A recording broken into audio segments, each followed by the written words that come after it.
Voice cut అయిందండి. Hello, అంటే YCP డైరెక్షన్లో వర్మ అనేది ప్రచారం జరుగుతోంది పిఠాపురంలో. అంటే రీసెంట్గా వర్మ నిర్వహించిన ఒక కార్యక్రమంలో కొంతమంది తెలుగుదేశం పార్టీ కార్యకర్తలు పవన్ కళ్యాణ్కు ఓటెయ్యము, మీకు టికెట్ రాలేదు కదా అని చెప్పిన, అది పాత వీడియో కొత్త వీడియో నేను ఒకసారి క్రాస్ చెక్ చేసుకోవాలి. ఆ వీడియో ఒకటి వైరల్ అవుతోంది సోషల్ మీడియాలో. అంటే ఒక స్థానం గురించి వైఎస్ఆర్ కాంగ్రెస్ పార్టీ ఇంత సీరియస్గా ఎందుకు తీసుకుంది? అంటే పవన్ కళ్యాణ్ ఓడించడమే పెద్ద లక్ష్యంగా ఎందుకు పెట్టుకున్నాడు వైఎస్ఆర్ కాంగ్రెస్ పార్టీ? అది అనవసరంగా అదంతా మిగతా వాళ్ళ భ్రమ అండి. పవన్ కళ్యాణ్ గారిని ఓడించడమే పనిగా పెట్టుకున్నారన్నది భ్రమ. ఎందుకంటే మీరు చూస్తున్నట్లయితే అక్కడ వంగ గీత గారు మాత్రమే కష్టపడి పనిచేయడం జరుగుతుంది. మీరు చూడండి, ఎక్కడైనా చూపించండి, ఒక వీడియో చూపించండి, మిగతా వాళ్ళు ఎవరు వచ్చేసారు, ప్రచారం చేశారని చెప్పి చూపించండి. ఆవిడ చేసిన అభివృద్ధి గతంలో 2009లో ఆవిడ ఎమ్మెల్యేగా గెలిచిన అభివృద్ధి, ఆ తర్వాత ఎంపీగా చేసుకుంటున్న అభివృద్ధి మాత్రమే చెప్పుకొని తిరుగుతున్నారు. కానీ మిగతా ఏదో టీవీ సీరియల్స్, టీవీ యాక్టర్స్ ఎవరో కూడా వచ్చి ప్రచారం చేస్తే ఎక్కడ కూడా జరగట్లేదు. మీరు వర్మ గారి వీడియో గురించి చూస్తున్నట్లయితే, నేను మార్నింగ్ చూశానండి, అది పాతదో కొత్తదో నాకు తెలియదు, కానీ మనం క్లియర్ గా అబ్జర్వ్ చేసుకోవచ్చు. లాస్ట్ టైం పవన్ కళ్యాణ్ గారే అన్నారు, పేకాట క్లబ్బులు నడిపేటువంటి వర్మ గారు పిఠాపురంలో ఉన్నారని చెప్పేసి కామెంట్ చేసిన పవన్ కళ్యాణ్ గారు ఈ రోజు నా గెలుపుని వర్మ గారి చేతిలో పెడుతున్నాను అని చెప్పిన వేల మాటలే వాళ్ళ యొక్క నెగిటివిటీకి నిదర్శనం అండి. వాళ్ళు దిగజారిపోయారు అని చెప్పుకోవడానికి అదే నిదర్శనం, పెద్ద నిదర్శనం. మరి అటువంటి వ్యక్తికి సపోర్ట్ పిఠాపురంలో ఒక అడ్డాగా ఉన్నటువంటి వర్మ గారు సపోర్ట్ ఉన్నప్పుడు మరి ఆ యొక్క వాళ్ళ ఫాలోవర్స్ ఖచ్చితంగా వర్మ గారు నిలబడాలని కోరుకుంటాడు. ఇంకొక విషయం ఏంటంటే, వర్మ గారు కనుక ఆయన సపోర్ట్ చేసి పవన్ కళ్యాణ్ గారిని గెలిపించినట్లయితే మరి ఆయన చేజేతుల నియోజకవర్గాన్ని వదులుకున్నట్టు కదండి. 100% ఆయన యొక్క ఫాలోవర్స్ పవన్ కళ్యాణ్ ఓట్ వేయరు అన్నది తేటతెల్లంగా అర్థమవుతుంది. రైట్.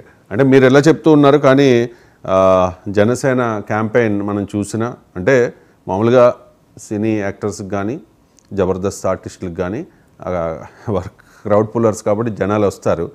దాంతోపాటుగా అక్కడున్న సర్వేల ప్రకారం ఈసారి ఖచ్చితంగా పిఠాపురంలో పవన్ కళ్యాణ్ గెలుస్తారనే అంచనాలే ఉన్నాయి.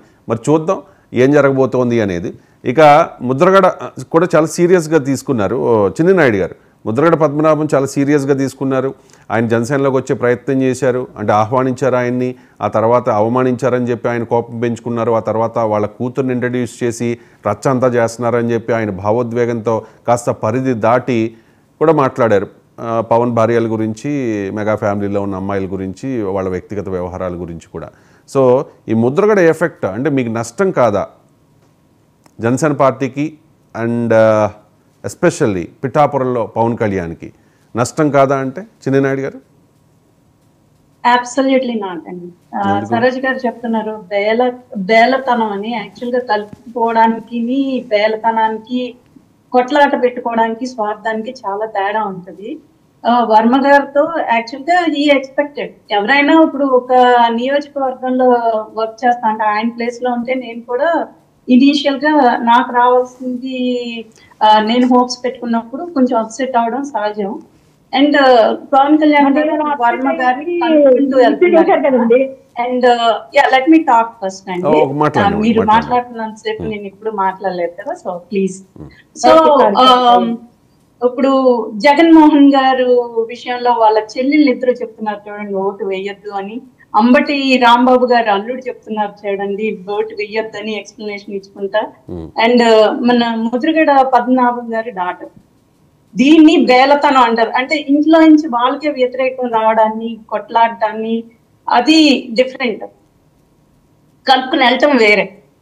నిన్న పద్మనాభం గారు వాళ్ళ డాటర్ వచ్చినప్పుడు కూడా స్టేజ్ మీద ఆయన క్లియర్ గా చెప్పింది ఏంటంటే, మీ నాన్నగారుని వ్యతిరేకించి వచ్చారు మీరు కరెక్టే, గానీ నేను షాలు ఇప్పుడు పప్పనమ్మ మీ ఫాదర్ ని కలిసి ఆయన ఎదురుగానే మీకు నేను మెంబర్షిప్ తీసుకుంటాను, మిమ్మల్ని ఆహ్వానిస్తాను పార్టీలోకి అని ఆయన చాలా హుందాగా చెప్పిన దానికి మీరు నా కూతుర్ని పరిచయం చేయరేంటి, మీ వైఫ్ ని పరిచయం చేయరేంటి, అంతకు ముందు వాళ్ళెవరో డైవర్స్ తీసుకున్న డాటర్స్ ని పరిచయం చేయరేంటి అంటే ఆయన ఇంతకంటే ఎప్పటికప్పుడు అనుకుంటున్నాము ఇంతకంటే దిగజారేమో, ఇంక ఇదే లాస్ట్ ఏమో అనుకుంటున్నాము ముద్రగడ గారి.